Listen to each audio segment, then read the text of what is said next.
बोलिए श्री सतगुरुदेव महाराज की जय। मैं राम कुमार अग्रवाल, भजन लेखक, गायक और धार्मिक प्रचारक, गुरु की कृपा से कुछ आध्यात्मिक विचार आपके सामने प्रस्तुत कराया हूँ। कृपया अपनी राय दें।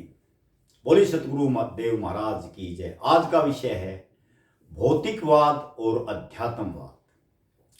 भौतिकवाद संसार का मार्ग है और अध्यात्मवाद परमात्मा का मार्ग है। भौतिकवाद के मायने ये हैं कि संसार में जो भी हम काम करते हैं उसके बदले में कुछ चाहते हैं। जैसे दुकानदार कुछ नफा लेकर ही आपको सौदा देगा, क्योंकि उसने गृहस्थ को पालना है। बदले में जो चाहे वो भौतिकवाद है। और अध्यात्मवाद निष्काम मार्ग है, ये प्रेम का मार्ग है, ये प्रभु का मार्ग है, ये परमात्मा का मार्ग है। भौतिकवाद में काफी दोष आ जाते हैं, जबकि अध्यात्मवाद में कोई दोष नहीं आता। भौतिकवाद से अध्यात्मवाद में हम इसलिए आते हैं कि हमारे अंदर जो दोष होते हैं कर्मों के, वो टल जाएं और हम एक नया प्रेम मार्ग चुने, हरेक की आत्मा में भगवान को देखें और इस संसार रूपी नाव को पार करना हमारे लिए सुगम हो। परमात्मा का मार्ग एक विलक्षण मार्ग है, जिसमें कुछ तपस्याएं करनी पड़ती है। तन मन और धन से, कर्म ज्ञान भक्ति तीनों से हम परमात्मा का मार्ग चुन सकते हैं। कर्म से भी, ज्ञान से भी, भक्ति से भी। लेकिन भक्ति जो है सबसे शास्त्रों में सबसे बढ़िया बताई गई है, क्योंकि इसमें भाव प्रधान होता है और इसमें सरलता भी होती है। इसमें कोई डिग्री की जरूरत नहीं होती। नारद जी ने 84 सूत्रों में, चंद्रिका में इसका विशेष रूप से वर्णन किया गया है, जिसका उल्लेख हम अगले एपिसोड में करेंगे। परमात्मा का मार्ग एक प्रेम का मार्ग है, जिसमें हमें कुछ त्यागना पड़ता है।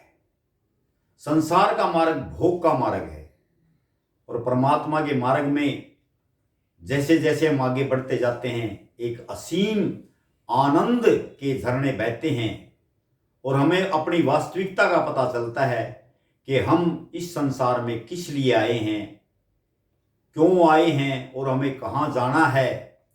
वैसे तो परमात्मा कण कण में विराजमान है। जैसे एक आम की गुठली को आप जमीन में दबाइए तो भगवान में इतनी शक्ति है कि आम की गुठली अपना सीना तान करके पृथ्वी के अंदर से उगती है और ये कहती है, देखो तुमने मेरे को दबाया था और मैं एक वृक्ष बन करके फल फूल से सम्मानित होंगी।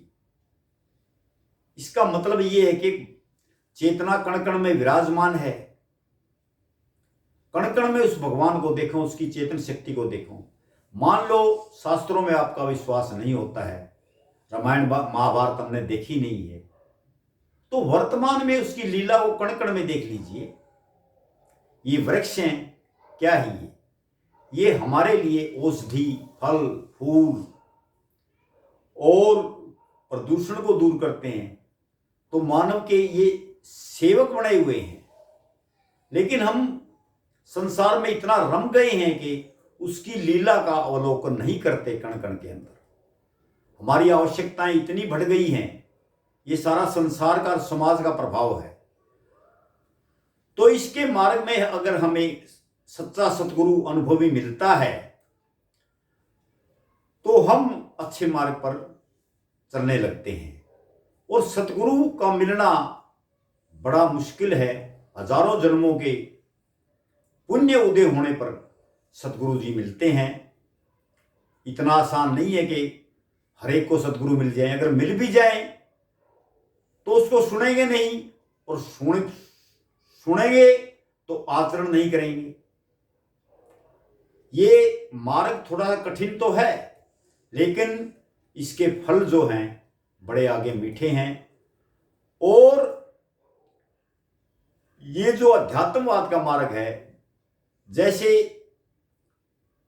भौतिकवाद मार्ग में डॉक्टर, इंजीनियर, बड़ी बड़ी पदवियां हैं, राजनीति भी अध्यात्म की चेली है, ये सारी पढ़ाइयां यहीं रह जाती है। लेकिन जो अध्यात्म की पढ़ाई करता है, ये मरने के पश्चात साथ में जाती है और अगले जन्म में उससे बढ़ करके अपना फल दिखाती है। यानी कि जो आपने पढ़ा है वो साथ में जाकर के श्रीमान पुरुषों के घर में वो आदमी जन्म लेता है और आगे ही बढ़ता जाता है और अंत में वो मुक्ति भी प्राप्त कर लेता है। यानी शरीर धारण करना, गर्भ में आना छूट जाता है, लेकिन बहुत ज्यादा प्रयास के बाद। आज बस इतना ही। बोले सतगुरुदेव महाराज की जय।